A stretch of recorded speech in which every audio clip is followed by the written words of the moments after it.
பிதா, குமாரன், பரிசுத்த ஆவியின் திரியேக நாமத்தினாலே ஆமேன். ஜெபம் செய்வோம்.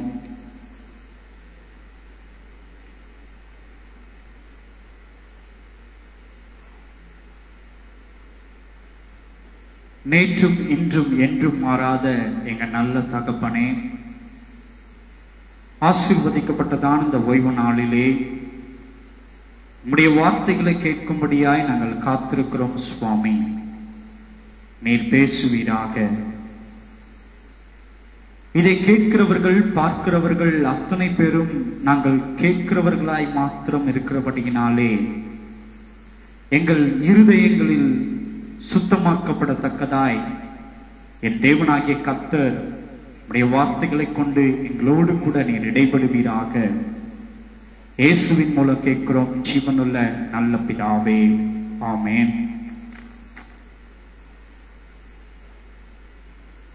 ஆண்டவரும் உலக இரட்சகருமாகிய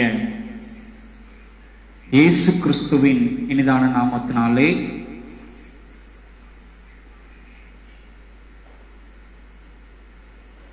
கர்த்தருடைய வார்த்தைகளை கேட்கும்படியாய் கூடி வந்திருக்கிறதான உங்கள் யாவருக்கும் என் அன்பின் வாழ்த்துக்களை நான் தெரிவித்துக் கொள்கிறவனாய் காணப்படுகிறேன். இந்த நேரத்திலும் கூட நேரலை வாயிலாக எங்களோடு கூட இணைந்து கர்த்தருடைய வார்த்தைகளை கேட்டுக்கொண்டு பார்த்து கொண்டிருக்கிறதான உங்கள் யாவருக்கும் கூட எனது அன்பின் வாழ்த்துக்களை நான் தெரிவித்துக் கொள்கிறவனாய் காணப்படுகிறேன். கிறிஸ்துவுக்குள் அருமையான தேவனுடைய ஜனமே, கர்த்தருடைய வார்த்தை உங்கள் இருதயத்தை பரிசுத்தப்படுத்துவதாக. கர்த்தருடைய வார்த்தையின்படியாய் உங்களுடைய வாழ்க்கை மகிமை உள்ள வாழ்க்கையாய், கர்த்தருடைய வார்த்தை உங்களுடைய வாழ்க்கையை நீங்கள் பிரபஞ்சத்திலே வாழ்வதின் நிமித்தமாய் நித்திய ராஜ்யத்துக்கு கொண்டு போய் சேர்ப்பதற்காக அவருடைய வார்த்தைக்கு நாம் கீழ்ப்படுகிறவர்களாய் காணப்பட வேண்டும். அன்புக்குரிய தேவனுடைய ஜனமே, இந்த வார்த்தைகளை கேட்டு அநேகருக்கு பயனுள்ளதாய் பிரயோஜனம் உள்ளதாய் இருக்கும் என்று நான் விசுவாசிக்கிறேன். எப்படி உங்களுக்கும் பயனுள்ளதாய் பிரயோஜனம் உள்ளதாய் இருக்கிறதோ அதே போல அநேகரும் இதில் பயன்பெறும்படியாய் பிரயோஜனப்படும்படியாய் இந்த வீடியோக்கள் அத்தனையும் நீங்கள் ஷேர் செய்யும்படியாய் உங்களை நான் அன்போடு கேட்டுக்கொள்கிறவனாய் காணப்படுவேன். இப்பொழுது நாம் கர்த்தருடைய செய்திக்குள்ளாய் நாம் கடந்து போவோம். இன்றைக்கு நாம் தியானிக்கும்படியாய் தெரிந்து கொள்ளப்பட்டதான வேத பகுதி பரிசுத்த யோவான் எழுதின சுவிசேஷம் 3ஆம் அதிகாரம் 16ஆம் வசனத்திலிருந்து நாம் இன்றைக்கு தியானிக்க போகிறோம். இன்றைய நாளில் கூட நாம் தியானிக்கும்படியாய் தெரிந்து கொள்ளப்பட்டதான தலைப்பு, உனக்காக தேவன் கொடுத்த பரிசு. உனக்காக தேவன் கொடுத்த பரிசு என்கிறதான தலைப்பின் கீழாக நாம் இன்றைக்கு கர்த்தருடைய வார்த்தைகளை தியானிக்க போகிறோம். எடுத்து வாசிப்போம். பரிசுத்த யோவான் எழுதின சுவிசேஷம் 3ஆம் அதிகாரம் 16ஆம் வசனம். தேவன் தம்முடைய ஒரே பேரான குமாரனை விசுவாசிக்கிறவன் எவனோ அவன் கெட்டு போகாமல் நித்திய ஜீவனை அடையும்படிக்கு அவரை தந்தருளி இவ்வளவாய் உலகத்தில் அன்பு கூர்ந்தார். கிறிஸ்துவுக்குள் அருமையான தேவனுடைய ஜனமே, இங்கே பரிசுத்த யோவான் எழுதின சுவிசேஷத்தில் இயேசுவானவரை குறித்து இவ்விதமாய் இங்கு சொல்லப்பட்டிருக்கிறது. தேவனாகிய கர்த்தர் கொடுத்ததான பரிசை குறித்து இங்கு சொல்லப்பட்டதாய் காணப்படுகிறது. தேவனாகிய கர்த்தர் என்ன பரிசு கொடுத்தவராய் இருக்கிறார் என்று நாம் பார்ப்போமானால், இங்கே சொல்லப்பட்டிருக்கிறது, தேவன் தம்முடைய ஒரே பேரான குமாரனை விசுவாசிக்கிறவன் எவனோ அவன் கெட்டு போகாமல் நித்திய ஜீவனை அடையும்படிக்கு அவரை தந்தருளே இவ்வளவாய் உலகத்தில் அன்பு கூர்ந்தார் என்று வேதவசனம் நமக்கு எடுத்துரைக்கிறது. அவருடைய ஒரே பேரான குமாரனை அவர் அன்பு கூர்ந்ததின் நிமித்தமாய் இந்த பூமிக்கு தன்னுடைய ஒரே குமாரனையே அவர் கொடுத்திருக்கிறார். எதற்காக? அவர் மனிதன் மீது வைத்த அன்பின் மிகுதியின் நிமித்தமாய். எப்படி? அவர் தேவனாகிய கர்த்தர் மனிதன் மீது தான் சிருஷ்டித்ததான, தான் உண்டாக்கினதான மனிதன் மீது வைத்த அன்பின் மிகுதியின் நிமித்தமாய் தன்னுடைய குமாரனையே அவர் எதற்காக கொடுத்தார்? ஜீவனை கொடுக்கும்படியாக கொடுத்தார்.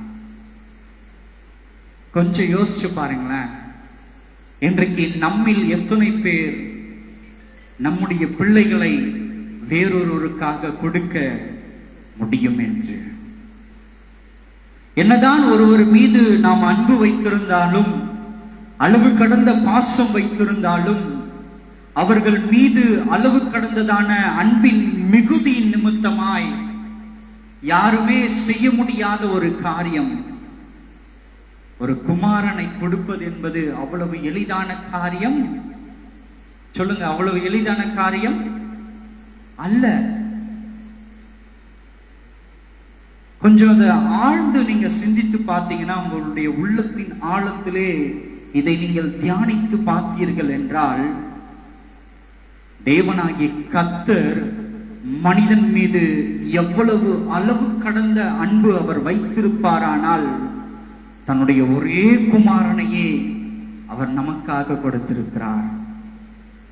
அப்படியானால் இயேசு கிறிஸ்துவின் மீது வைத்த அன்பை காட்டிலும் உன் மீதும் என் மீதும் வைத்த அன்பு, தேவனுடைய அன்பு மிகப்பெரியதாயிருக்கிறது. அல்லேலூயா, அல்லேலூயா. இதை சொல்லி விவரிக்க முடியாததாயிருக்கிறது. ஒரு மகனையே மரணத்துக்கு எதுவாய் ஒப்பு கொடுக்கிறார்.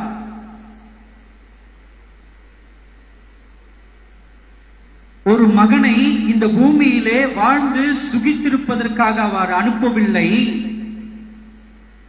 தேவனாகிய கர்த்தர் மாறாக மனித குலத்தை மீட்டெடுக்கும்படியாக, மனிதனை மீட்டெடுத்து தன்னுடைய அந்த நித்தியத்திலே வைத்துக் கொள்ளும்படியாக, மனிதனுக்கும் தேவனுக்கும் உள்ள உறவை மீண்டுமாய் இணைக்கும்படியாக, ஒரு இணைப்பின் பாலமாக இருக்க வேண்டும் என்று ஒரே குமாரனை அவர் ஒப்புக் கொடுக்கிறவராய் காணப்படுகிறார். எதற்கு? மரணத்திற்கு. காரணம் என்ன? மனிதன் மீது வைத்த அன்பின் மிகுதியின் நிமித்தமாய், அளவு கடந்த அன்பின் நிமித்தமாய். பெரியவங்க கூட சொல்லுவாங்க, ஒரு சில நேரத்துல பாசம் கண்ண மறைச்சிடுச்சுன்னு சொல்லுவாங்க. ஒரு சில நேரங்களில் நாம பாசத்தின் மிகுதியால என்ன செய்தோம் என்று தெரியல. அவனுக்கு பாசம், அவங்க மீது வச்ச அன்பு நிமித்தமா அவன் கண்ணை மறைச்சிருச்சு. அதனாலதான் அவன் இப்படி என்ன பண்ணிட்டு இருக்கான், அவங்க பின்னாடியே அவங்க சொல்றதெல்லாம் கேட்டு செய்யறவனாய் காணப்படுகிறான் என்று அநேக பெரியவர்கள் சொல்ல நம்ம கேள்விப்பட்டிருக்கிறோம். அதே போலத்தான் தேவனாகிய கர்த்தர் நம்மீது வைத்த அன்பின் மிகுதியின் நிமித்தமாய் தன்னுடைய ஒரே குமாரனை அவர் கொடுத்திருக்கிறார். பாருங்க, இங்க ஒரு வசனத்தை நம்ம வாசித்துட்டு மீண்டுமா இந்த பகுதிக்கு நாம் வருவோம். ஏசாயாவின் புஸ்தகம் 9ஆம் அதிகாரம் 6ஆம் வசனம் சொல்லுகிறது, அவருடைய குமாரன் எவ்விதமானவர் என்று நமக்கு எடுத்துரைக்கிறது. ஏசாயா 9:6 எல்லாருக்கும் தெரிஞ்ச ஒரு வசனம் தான் இந்த வசனம். வாசிங்க. நமக்கு ஒரு பாலகன் பிறந்தார், நமக்கு ஒரு குமாரன் கொடுக்கப்பட்டார், கர்த்தத்துவம் அவர் தோளின் மேல் இருக்கும், அவர் நாமம் அதிசயமானவர், ஆலோசனை கர்த்தர், வல்லமையுள்ள தேவன், நித்திய பிதா, சமாதான பிரபு எனப்படும். கிறிஸ்துவுக்குள் அருமையான தேவனுடைய ஜனமே, தேவனாகிய கர்த்தர் நமக்கு ஒரு பரிசை கொடுத்தார். அந்த பரிசின் மகத்துவம் எப்படிப்பட்டது, அந்த பரிசின் மேன்மைத்துவம் எப்படிப்பட்டது என்பதை குறித்து இங்கே சொல்லப்பட்டிருக்கிறது. இயேசு கிறிஸ்துவை பற்றி சொல்லப்பட்டதாய் காணப்படுகிறது. அவர் எப்படி மேன்மையுள்ளவராய் இருக்கிறார் என்பதை குறித்து இங்கு சொல்லப்பட்டிருக்கிறது. நமக்கு ஒரு பாலகன் பிறந்தார். நமக்கு ஒரு பாலகன் பிறந்தார். எதற்கையா நமக்கு ஒரு பாலகன் பிறக்கப்பட வேண்டும்? எந்த காரியத்துக்காய் நமக்கு ஒரு பாலகன் பிறக்கப்பட வேண்டும்? அடுத்தபடியாக இங்கே சொல்லப்பட்டிருக்கிறது, நமக்கு ஒரு குமாரன் கொடுக்கப்பட்டார். ஏன் நமக்கு ஒரு குமாரன் கொடுக்கப்பட வேண்டும்? எந்த காரியத்துக்காய் நமக்கு ஒரு குமாரன் கொடுக்கப்பட வேண்டும்? அடுத்தபடியாக இங்கு சொல்லப்பட்டிருக்கிறது, கர்த்தத்துவம் அவர் தோளின் மேல் இருந்தது. கர்த்தத்துவம் அவர் தோளின் மேல் இருந்தது. அவர் நாமம் அதிசயமானவர். அவர் எப்படிப்பட்டவர்? அவர் எப்படிப்பட்டவர்? அவர் அதிசயமானவர். நமக்கு ஒரு பாலகன் பிறந்தார். நமக்கு கவனிக்கணுங்க, நமக்கு ஒரு பாலகன் பிறந்தார். நமக்கு ஒரு குமாரன் கொடுக்கப்பட்டார். யாருடைய குமாரன் கொடுக்கப்பட்டது? தேவனுடைய குமாரன் நமக்காக கொடுக்கப்பட்டது. அவர் பாலகனாக நமக்காக பிறந்தார். அவருடைய நாமம் அதிசயமானது. அவர் எப்படிப்பட்டவராய் இருக்கிறார்? நமக்கு ஆலோசனையின் கர்த்தராய் காணப்படுகிறார். கிறிஸ்துவுக்குள் அருமையான தேவனுடைய ஜனமே, எதற்கு அவர் ஆலோசனையின் கர்த்தராய் இருக்க வேண்டும்? நம்மை மீண்டுமாய் பிளக்கப்பட்டதான அந்த உறவை இணைக்கப்படும்படியாய், ஏதேன் தோட்டத்தில் ஒரு கனியின் நிமித்தமாய் பிளக்கப்பட்டதான அல்லது துண்டிக்கப்பட்டு போனதான அந்த தகப்பன் என்கிறதான உறவை மீண்டுமாய் இணைக்கப்படும்படியாக நமக்கு அவர் ஆலோசனை கர்த்தராய் இப்பிரபஞ்சத்திலே வந்து பிறந்தார். ஆனால் நாம் எப்படிப்பட்டவர்களாய் இருக்கிறோம்? அவரை அறிந்திருந்தும், அவர் அதிசயமானவர் என்று நாம் அறிந்திருந்தும், அவருடைய நாமம் அதிசயமானது என்று நாம் எல்லாவற்றையும் அறிந்திருந்தும், நாம் எப்படிப்பட்டவர்களாய் இன்றைக்கு நாம் வாழ்ந்து கொண்டிருக்கிறோம்? கிறிஸ்துவ ஜீவியத்தை, ஆலோசனையை ஏற்றுக்கொள்ளாதவர்களாய், ஆலோசனையை ஏற்றுக்கொள்ளாதவர்களாய். அவர் ஆலோசனையின் கர்த்தராய் இருக்கிறார் என்பது வேதவசனம் நமக்கு எடுத்துரைக்கிறது. அவர் எப்படிப்பட்ட ஆலோசனையை கொடுக்கிறவராய் காணப்படுகிறார்? தேவனுக்கும் மனிதனுக்கும் உறவு எப்படிப்பட்டதை என்பதை குறித்தும், அந்த உறவை எப்படி இணைக்கப்பட வேண்டும் என்பதை குறித்தும், அந்த உறவை நீட்டிக்கப்படும்படியாய் நித்திய ராஜ்யத்தை நாம் எப்படி பெற்றுக்கொள்ள முடியும், எப்படி சுதந்திரிக்க முடியும் என்பதை குறித்தும் அவர் ஆலோசனை கொடுக்கிறவராய் இருக்கிறார். கிறிஸ்துவுக்குள் அருமையான தேவனுடைய ஜனமே, இயேசுவானவர் கொடுக்கிறதான அந்த ஆலோசனையின்படி இன்றைக்கு உன் வாழ்க்கை நீ அமைத்துக் கொண்டிருக்கிறாயா என்பதை குறித்து உன் இருதயத்தை நீ ஆராய்ந்து பார். அவர் ஆலோசனையின் கர்த்தராய் இருக்கிறார். இதை யாரும் மறுக்க முடியாது. அவர் எதை குறித்து ஆலோசனை கொடுக்கிறவராய் காணப்படுகிறார்? இப்பிரபஞ்சத்தின் வாழ்க்கையை குறித்தார் அல்ல. அவர் ஒரு பொழுதும் அழிந்து போகிறதான இந்த பூமியின் வாழ்க்கையை குறித்து நமக்கு நல்வழிப்படுத்தும்படியாய் ஆலோசனை கொடுக்கிறதான கர்த்தர் அல்ல. மாறாக அவர் நித்தியத்தை குறித்து நமக்கு ஆலோசனை கொடுக்கிறதான கர்த்தராய் இருக்கிறார். இப்படிப்பட்டதான ஆலோசனையை இன்றைக்கு விருப்பத்தோடு ஏற்றுக்கொள்ளுகிறதான மனப்பக்குவம் நம்மில் எத்தனை பேருக்கு உண்டு? உன் இருதயத்தை நீ சோதித்து அறிந்து பார்.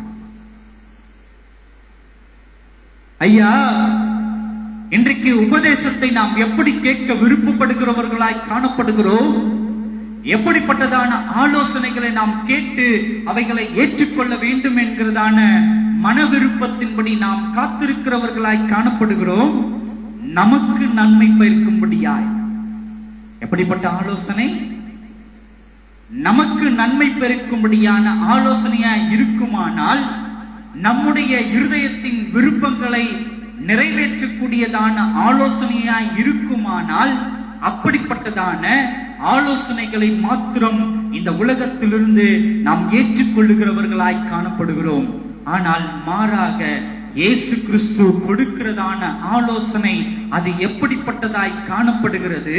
இந்த உலகத்தின் நிமித்தமாய் கொடுக்கப்படுகிறதான ஆலோசனையாய் அல்லாமல், நித்தியத்துக்கு போகிறதான வழி எது என்பதை குறித்து கொடுக்கப்படுகிறதான ஆலோசனையாய் இருக்கிறது.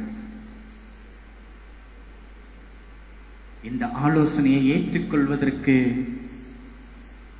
கொஞ்சம் கடினம் தான். இந்த ஆலோசனையை ஏற்றுக்கொள்வதற்கு கொஞ்சம் கடினம் தான். ஆனாலும் இதை யார் ஒருவன் ஏற்றுக்கொண்டு அவரை பின்தொடர்கிறானோ அவனே நித்தியத்திலே தேவனோடு கூட ஐக்கியப்பட்டவனாய் காணப்படுவான். அல்லேலூயா, அல்லேலூயா.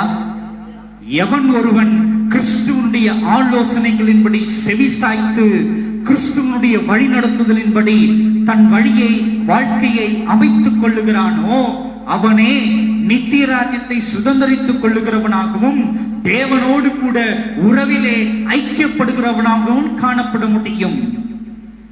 மாறாக கிறிஸ்துவினுடைய ஆலோசனை, கர்த்தருடைய ஆலோசனையை ஏற்க மறுத்து இப்பிரபஞ்சம் கொடுக்கக்கூடியதான ஆலோசனையை ஏற்றுக்கொள்வாயானால், நீ கிறிஸ்தவன் என்று சொல்லிக் கொள்வதே உனக்கு பிரயோஜனம் இல்லை.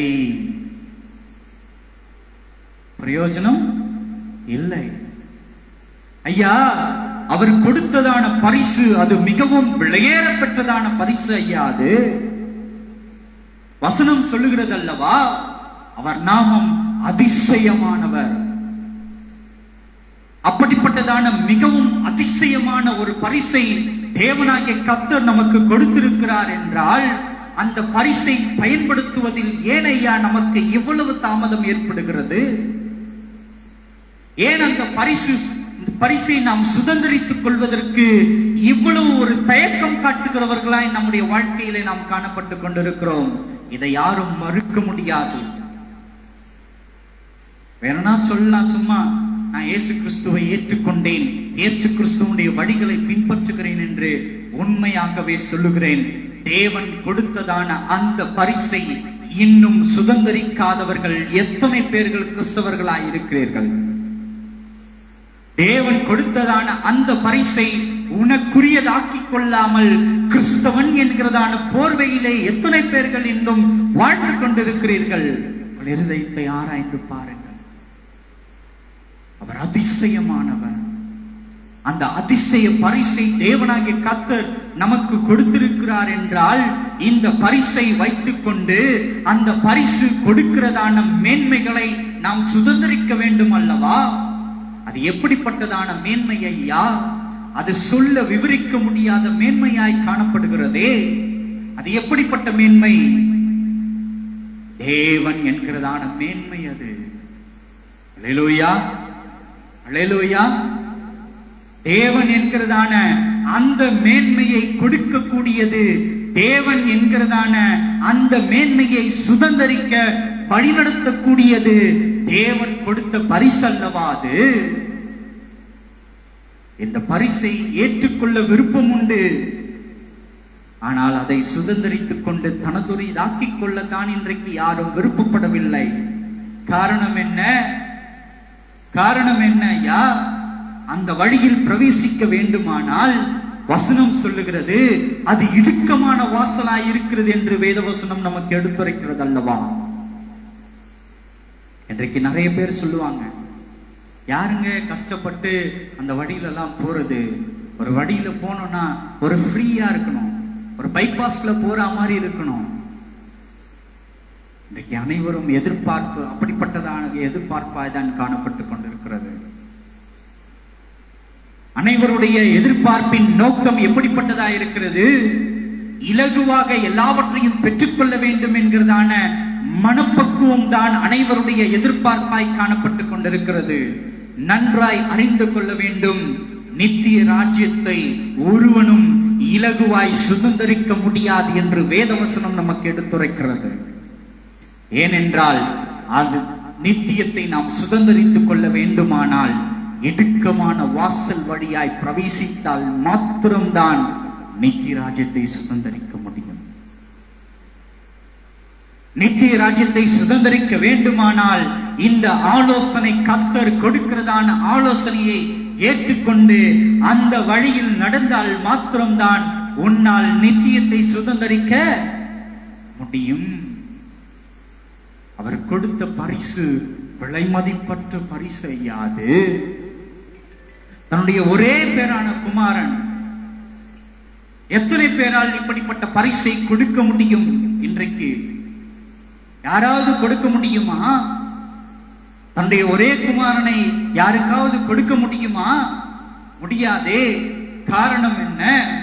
இந்த அன்பின் ஆழத்தை நீங்கள் ஆராய்ந்து பாருங்கள். என் பையனை கொடுத்தாவது இவனை நான் மீட்டுக் கொள்ள வேண்டும், என் பையனை நான் பலி கொடுத்தாவது இவர்களை நான் மீட்டுக் கொள்ள வேண்டும், என்னுடைய வீட்டிலே நான் சேர்த்துக் கொள்ள வேண்டும் என்கிறதான உன் மீது வைத்ததான தேவனுடைய அன்பு எவ்வளவு ஆழமா இருக்குமானால் இயேசு என்கிறதான ஒரே குமாரனை உனக்காக அவர் பலி கொடுத்திருக்கிறார். நீ செய்த பாவத்துக்காக அவரை பலி செலுத்தி இருக்கிறார். நீ செய்ய வேண்டியதான பரிகாரத்துக்காக தன் ஜீவனையே அவர் கொடுத்து பரிகாரியாக கிறிஸ்துவாய் அவர் இன்றைக்கு வீற்றிருக்கிறவராய் காணப்படுகிறார். இன்றைக்கு நாம் எப்படி இருக்கிறோம்? இன்றைக்கு நாம் எப்படி இருக்கிறோம்? தேவன் கொடுத்த பரிசின் மகத்துவத்தை அறியாதவர்களாய் நாம் இன்றைக்கு இருக்கிறோம். இது எவ்வளவு ஒரு அவலத்தனம் அல்லவா? அவர் நம் மீது வைத்ததான அன்பின் ஆழத்தை அறியாதவர்களாகவும் ஆழத்தை உணராதவர்களாகவும் தானே இன்றைக்கு நாம் வாழ்ந்து கொண்டிருக்கிறோம். இது எவ்வளவு ஒரு அவலத்தனம் அல்லவா? யோசித்து பார்த்திருக்கிறோமா என்றைக்காவது? யோசித்து பார்த்திருக்கிறோமா என்றைக்காவது? இந்த வசனங்களை எல்லாம் நாம் பலமுறை வாசித்திருக்கிறோம், பலமுறை தியானித்திருக்கிறோம். கிறிஸ்துவினுடைய அன்பை பற்றி நாம் அதிகமாய் தியானித்திருக்கிறோம்.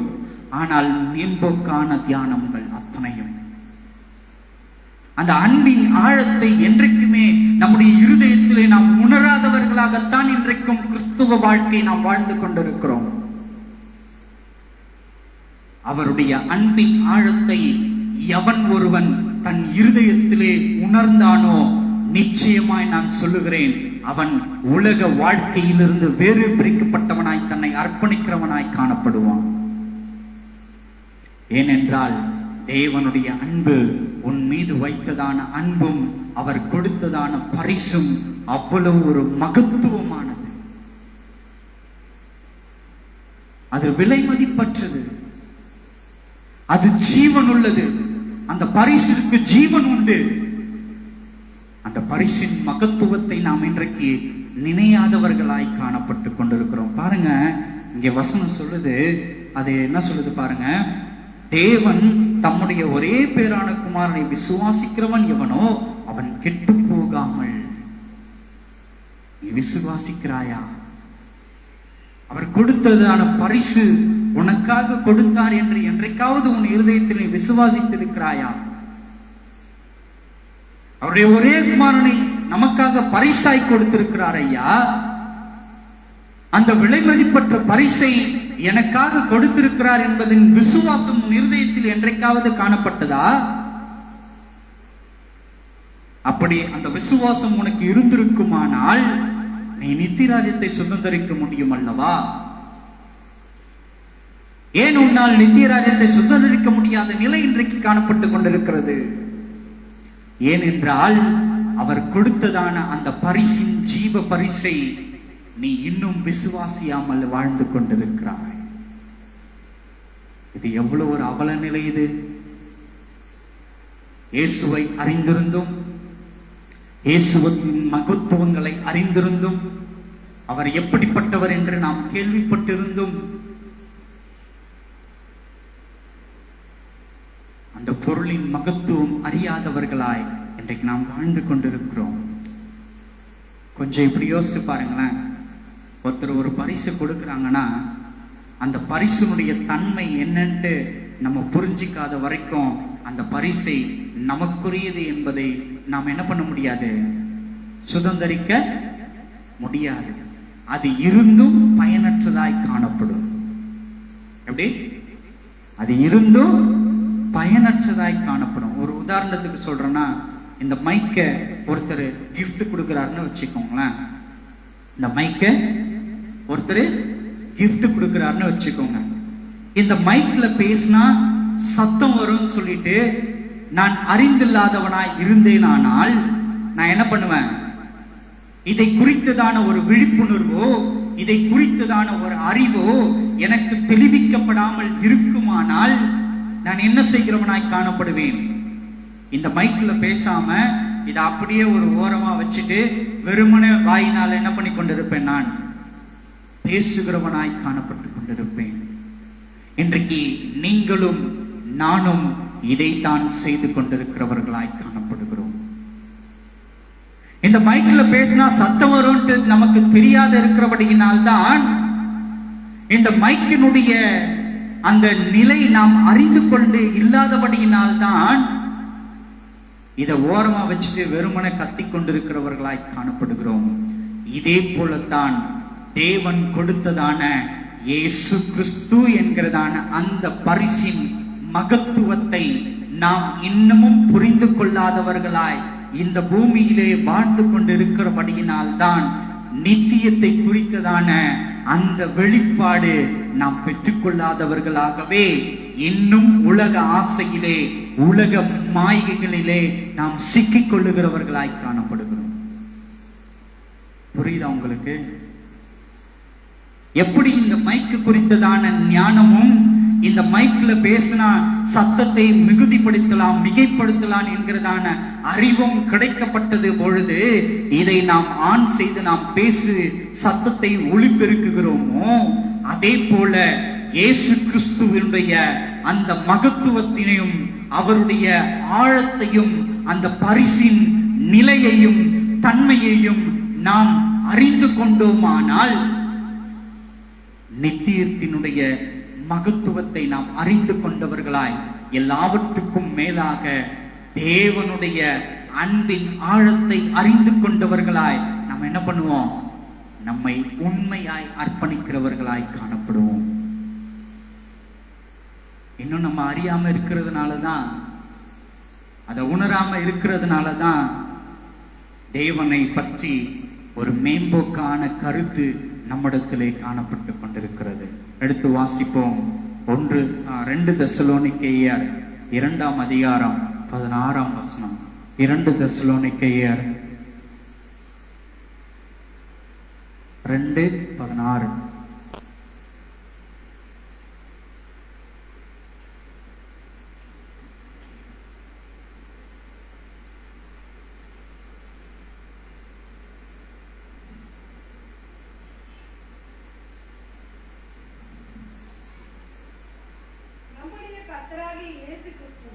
நம்முடைய கர்த்தராகிய இயேசு கிறிஸ்துவும் நம்மிடத்தில் அன்பு கூர்ந்து நித்திய ஆறுதலையும்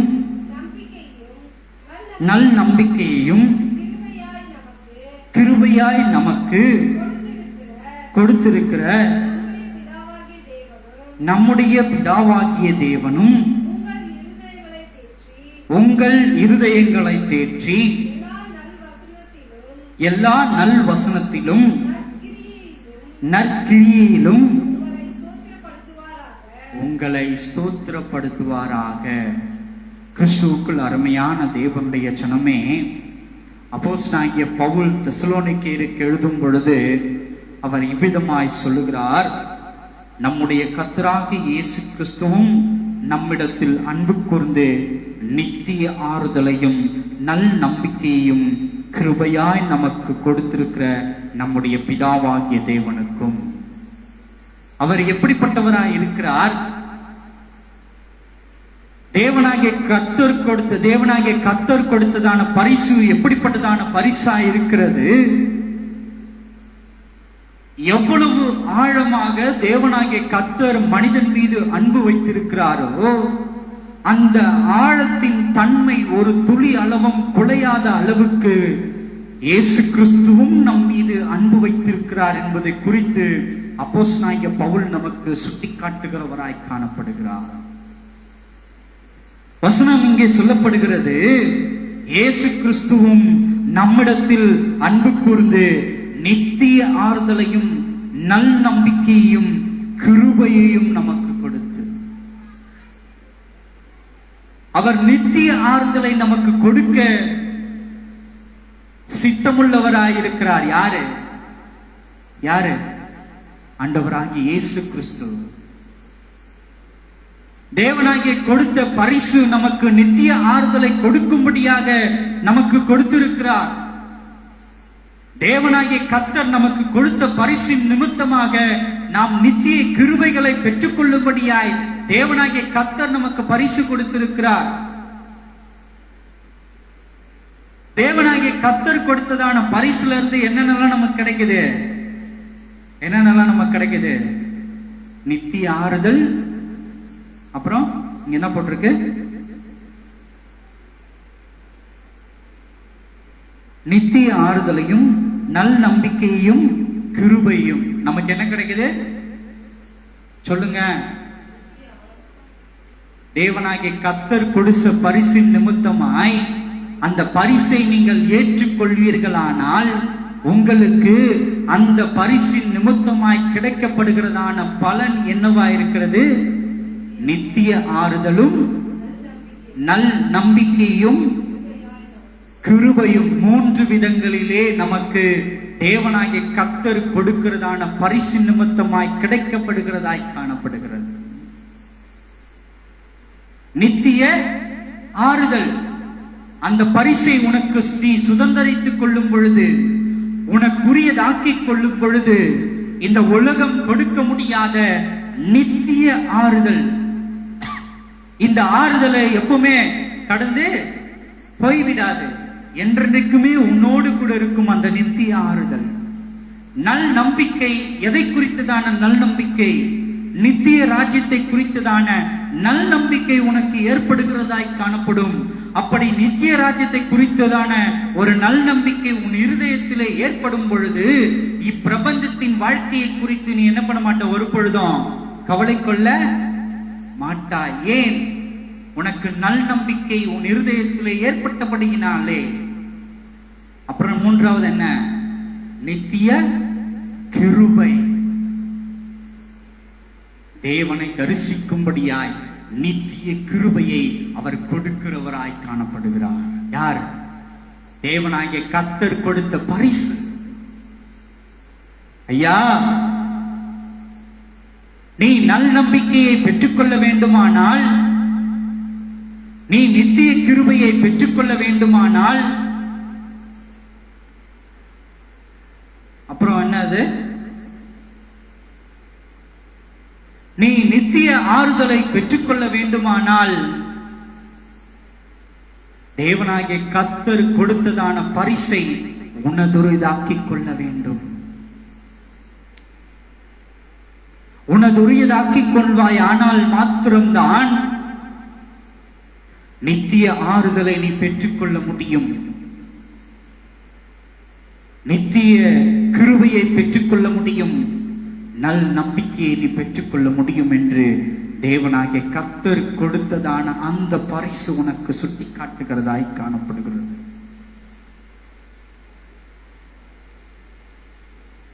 வெறுமனே நாம் சொல்லிக் கொள்ளலாம், நான் இயேசுவை பின்பற்றுகிறேன், நான் இயேசுவின் பிள்ளை என்று நாம் சொல்லிக் கொள்ளலாம். ஆனால் அந்த இயேசு என்கிறதான பரிசு உன் இருதயத்திலே கிரியை செய்கிறதா என்பதை குறித்து நீ விழிப்புள்ள பிள்ளையாய் காணப்பட வேண்டும். அந்த பரிசு உனக்கு பிரயோஜனப்படுகிற பரிசாய் இருக்கிறதா என்பதை குறித்து உன் இருதயத்தை நீ ஆராய்ந்து பார்க்கிறவராய் காணப்பட வேண்டும். ஒருவேளை அந்த பரிசு உனக்கு பிரயோஜனப்படவில்லை என்றால் அதை நீ பயன்படுத்தும் விதமாக உன் வாழ்க்கையை நீ சீரமைத்துக் கொள்வது அதிக நிச்சயமாய் காணப்படுகிறது. எப்படி எப்படி எப்படிமா அந்த பரிசு உன் வாழ்க்கையில் கிரியை செய்ய வேண்டுமானால் எப்படிப்பட்டதான கிரியை? ஆறுதல் அளிக்கக்கூடிய கிரியை, நல் நம்பிக்கைக்குரிய கிரியை, கிருபையை கொடுக்கக்கூடியதான கிரியை உன் வாழ்க்கையில் செயல்படுத்த வேண்டுமானால் அந்த பரிசு, எந்த பரிசு? இயேசு என்கிறதான பரிசு உனதுரியதாக்கிக் கொள்ள வேண்டும். எப்பொழுது நீ உனதுரியதாக்கிக் கொண்டு உன் சிலுவையை நீ சுமக்க ஆரம்பிக்கிறாயோ அப்பொழுதுதான் நீ தேவனுடைய அன்பின் ஆழங்களை ஆராய்ந்து பார்க்கிறவர்களாய் காணப்பட முடியும். புரியுதா? புரியுதா? எப்பொழுது பரிசை நீ உனதுரியதாக்கிக் கொள்ளுகிறாயோ அப்பொழுதுதான் தேவன் உன் மீது வைத்ததான அன்பின் ஆழத்தை ஆராய்ந்து பார்க்க ஆரம்பமாய் காணப்படும். அறிந்து கொள்ள முடியாது, நன்றாய் தெரிந்து கொள்ள வேண்டும். தேவனுடைய அன்பின் ஆழத்தை நாம் ஒரு பொழுதும் முழுமையாய் அறிந்து கொள்ள முடியாது. ஆனால் அவைகளை அறிந்து கொள்வதற்கு ஆரம்பமாக இது காணப்படும். எது? அந்த பரிசை உனதுரியதாக்கிக் கொள்ள வேண்டும் என்று. கிறிஸ்துவுக்குள் அருமையான தேவனுடைய ஜனமே, தீத்து புஸ்தகம் 3ஆம் அதிகாரம் 7ஆம் வசனம் இவ்விதமாய் நமக்கு எடுத்துரைக்கிறதாய் காணப்படுகிறது. தீத்து 3:7.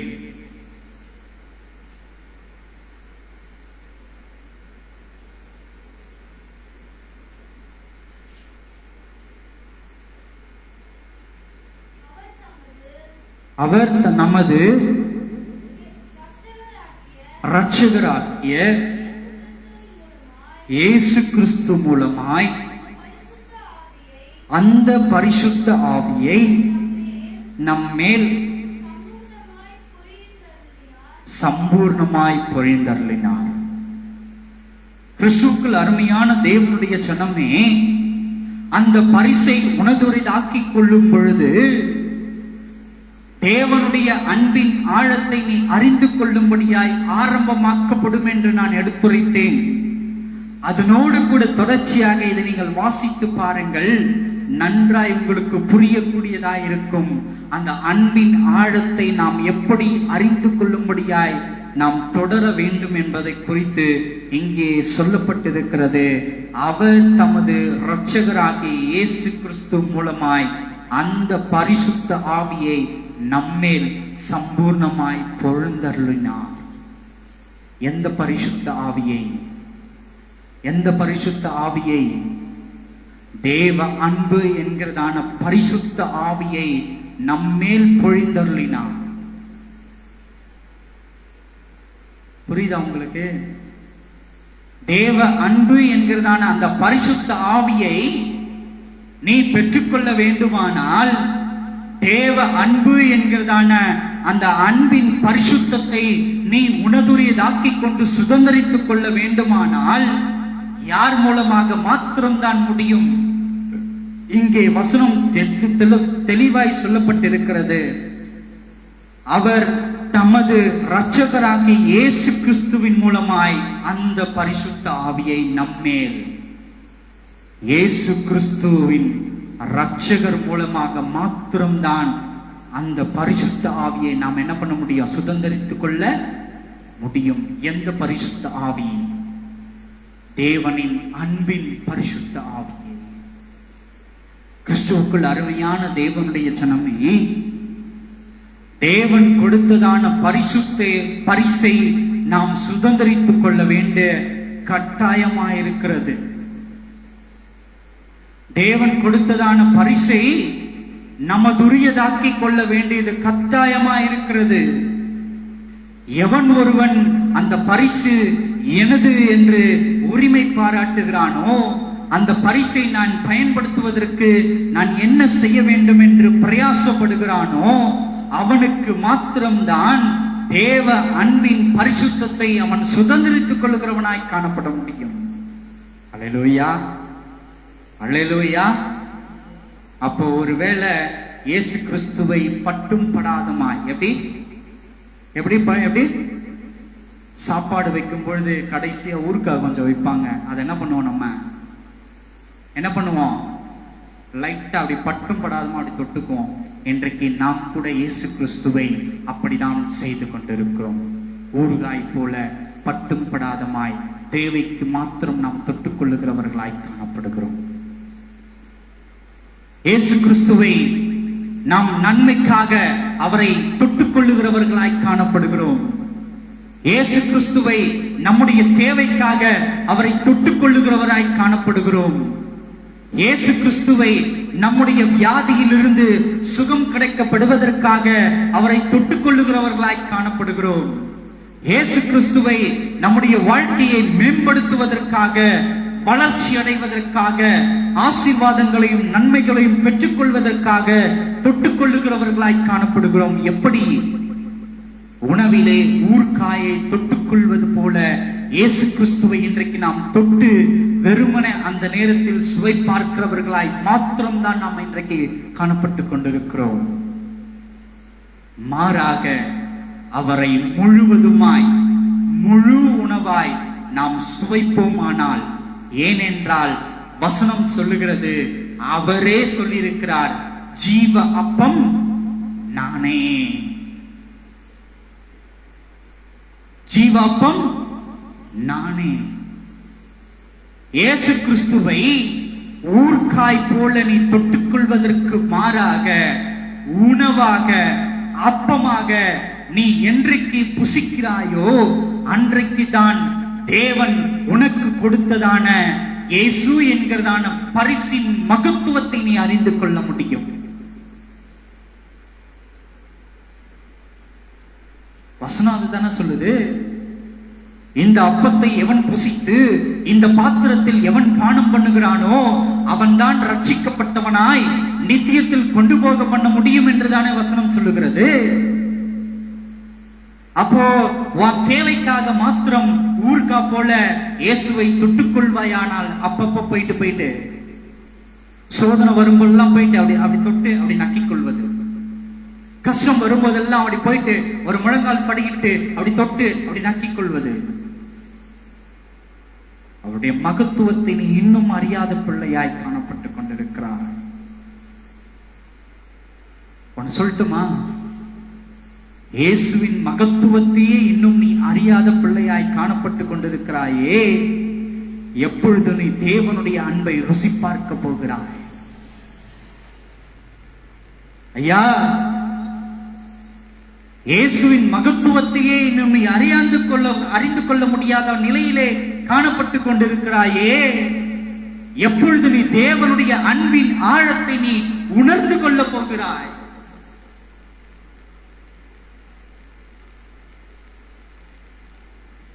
தேவனுடைய அன்பு, அந்த அன்பின் ஆழம், அது அளவிட முடியாதது ஐயா. அதை நீ அறிந்து கொள்ள வேண்டுமானால், அந்த அன்பை உனதுரியதாக்கிக் கொள்ள வேண்டுமானால், தேவன் கொடுத்ததான பரிசை உனக்கு நீ சொந்தமாக்கிக் கொள்ள வேண்டியது அதிக நிச்சயமாயிருக்கிறது. உனதுரியதாக்கிக் கொள்ள வேண்டியது அதிக நிச்சயமாய் காணப்படுகிறது. உன் இருதயத்தினை ஆராய்ந்து பார். இன்றைக்கு தேவன் கொடுத்ததான பரிசை நீ எப்படி பயன்படுத்திக் கொண்டிருக்கிறாய் என்பதை குறித்து. அந்த பரிசு அது அதிசயமான ஒரு பரிசு. அந்த பரிசு இந்த பூமியிலே வாழுகிறதான யாவருக்கும் கொடுக்கப்பட்டிருக்கிறதான பரிசு. இந்த பூமியிலே இருக்கிறதான மனித குலத்தின் அத்தனை பேருக்கும் கொடுக்கப்பட்டிருக்கிறதான ஒரு மிகப்பெரியதான ஒரு அதிசயத்தின் பரிசு அது. இந்த பரிசை நீ பயன்படுத்தும் பொழுது இந்த பரிசை நீ பயன்படுத்தும் பொழுது அதை பயன்படுத்த பயன்படுத்த பயன்படுத்த பயன்படுத்த எப்படி மோசே மேலே போக போக போக போக ஒரு கட்டத்திலே தேவனை தரிசிக்க கூடியதான அந்த கட்டத்துக்கு வந்தானோ, அதே போல தேவன் கொடுத்ததான பரிசை நீ பயன்படுத்த பயன்படுத்த பயன்படுத்த உனதுரியதாக்கிக் கொண்டு ஆக்கிக் கொண்டு ஆக்கிக் கொண்டு ஒவ்வொரு நாளும் நீ அர்ப்பணித்துக் கொண்டிருப்பாயானால் ஒரு கட்டத்திலே நீ தேவனோடு கூட ஐக்கியப்படும்படியாக ஒரு கட்டம் வரும். அவருடைய அன்பின் ஆழத்தை நீ அறிந்து கொள்ளுகிறதான கட்டம் வரும். அதை நீ அறிந்து கொள்ள வேண்டுமானால் அவர் கொடுத்ததான பரிசை முதலில் உன்னதுரியதாக்கிக் கொள்ள வேண்டும். நீ சும்மா வாயளவுல சொல்றதுல பிரயோஜனம் கிடையாது. நான் இயேசுவின் பிள்ளை, பயமே இல்லை சொல்றதுல பிரயோஜனம் கிடையாது. அதை உன் வாழ்க்கையில் கடைபிடிக்கிற பிள்ளையாய் காணப்பட வேண்டும். நீ இயேசுவின் பிள்ளை என்கிறதை பிரதிபலிக்கக்கூடிய பிள்ளையாய் நீ காணப்பட வேண்டும். உன் வாழ்க்கை இயேசுவனுடைய பிரதிபலிப்பை காட்டுகிறதாய் இருக்க வேண்டும். அப்படி இருந்தால் மாத்திரம்தான் தேவன் கொடுத்த பரிசின் நிமித்தமாய் அவருடைய அன்பின் ஆழங்களை நீ அறிந்து கொள்ள முடியும். அல்லேலூயா. ஜெபம் செய்வோமா?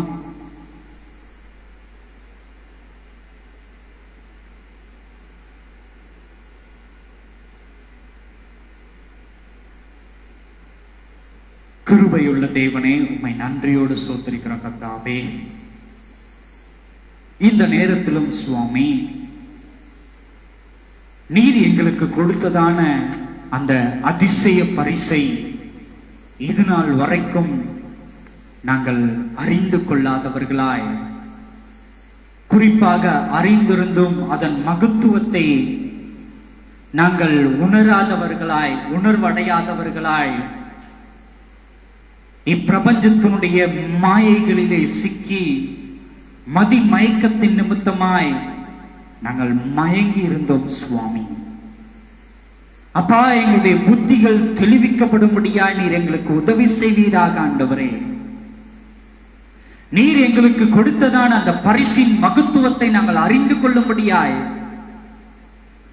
நீர் எங்கள் மீது வைத்திருக்கிறதான அந்த அன்பின் ஆழத்தை நாங்கள் உணர்ந்து கொள்ளும்படியாய், அந்த பரிசை நாங்கள் எங்களுடையதாக சுதந்திரித்துக் கொள்ள, எங்களுடையதாக உரிமை பாராட்ட, எங்களுடைய உலகத்தின் மதிமயக்கத்தில் இருந்து நாங்கள் விடுபட நீர் எங்களுக்கு உதவி செய்வீராக. ஆண்டவரே, அப்பா, நாங்கள் உலகத்தின் மதிமயக்கத்திலேயே மயங்கி உலக அழிவிலே நாங்கள் சிக்கி சின்னாபின்னமாய் போகாதபடிக்கு நீர் எங்களுக்கு கொடுத்ததான அந்த பரிசின் அதிசயத்தை நாங்கள் அறிந்து கொண்டு உம்மில் நிலைத்திருக்க, உம்மோடு கூட ஐக்கியப்பட, உம்மோடு கூட என்றென்றைக்கும் உம் பிள்ளைகளாய் நாங்கள் வாழ்க்கையை வாழ்ந்து சுகித்திருக்க, அந்த பரிசை நாங்கள் பயன்படுத்த நீர் எங்களுக்கு கிருபை பாராட்டுவீராக.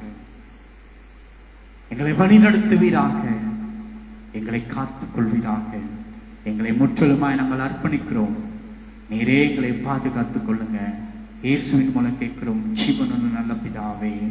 ஆமென், ஆமென்.